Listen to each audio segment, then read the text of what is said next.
It's a beautiful morning here at Cooks Creek Ranch. Hi, my name is Jim Cook. I'm the owner-operator of Cooks Creek Ranch. We're located near Cross Plains, Texas. Cross Plains is a small town, a little less than 1,000 people. It's located just southeast of Abilene, Texas.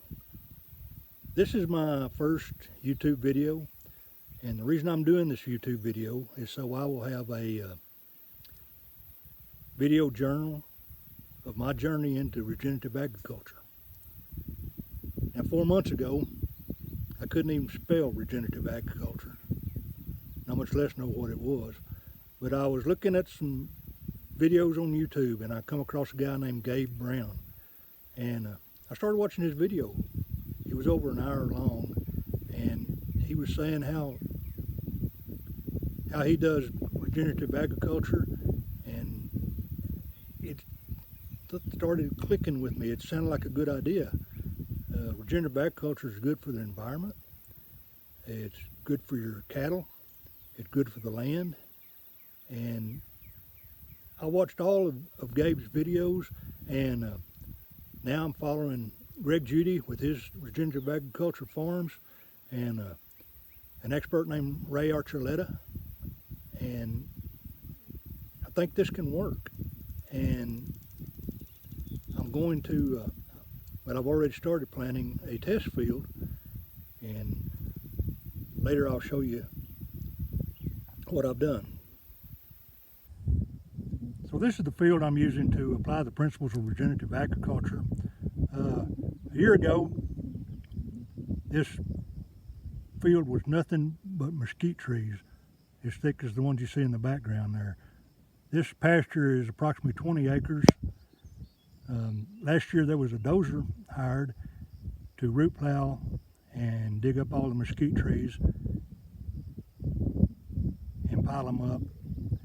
This plot right here that you're looking at is approximately 2 acres.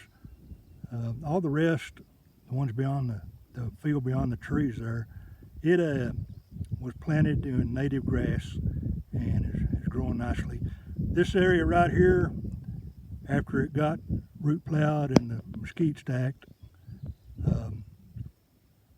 before it could get smoothed out, it started raining, and this field was nothing but mud for months, and it never got smoothed out like it was supposed to. So I came around earlier this year and plowed it and tried to fill in some of the holes.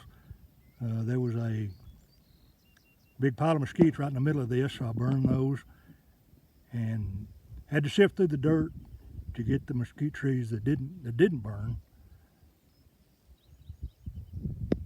So after plowing and smoothing out the field, I bought a summer cover crop mixture, which includes 2 kinds of cowpeas, Ace and Iron and Clay, Lab, spineless okra, soybean, buckwheat, chicory, sun hemp, and daikon radish.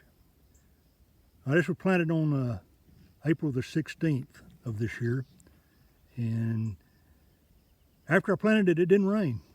It didn't rain until April the 28th. Since then, May was kind of a wet month, and we've had over 3 inches of rain on this field, and it's coming up nicely.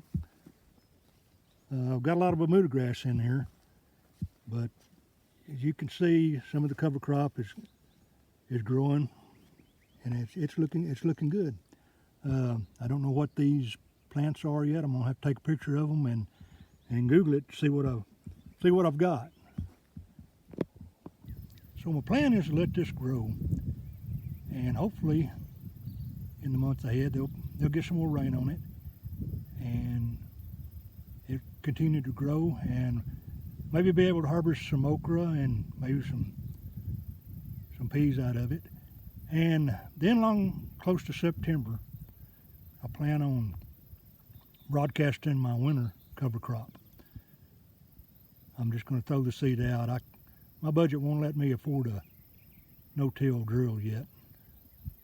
So once I get the seeds broadcasted, I'm going to turn the cows in on it and let them eat what they can out of this.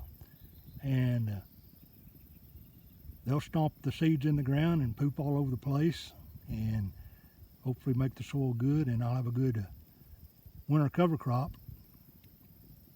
So stay tuned. I plan to keep you posted. I would appreciate any constructive criticism you might have, as long as you don't call me ugly names or something. If you would, subscribe to my channel. Punch that little button over there. It says subscribe. Won't cost you anything. I won't bug you. Write me a comment. Tell me what you think. I'd like to have your input. And punch that thumbs up button too, if you like it. If you don't, punch the thumb down button and tell me why you did it. Like I say, I want your input on this. So I appreciate you listening. I'm sure the videos will get better. First ones are always the hardest, I guess. So stay tuned, and I got to get to work. I'll see y'all next time. Bye.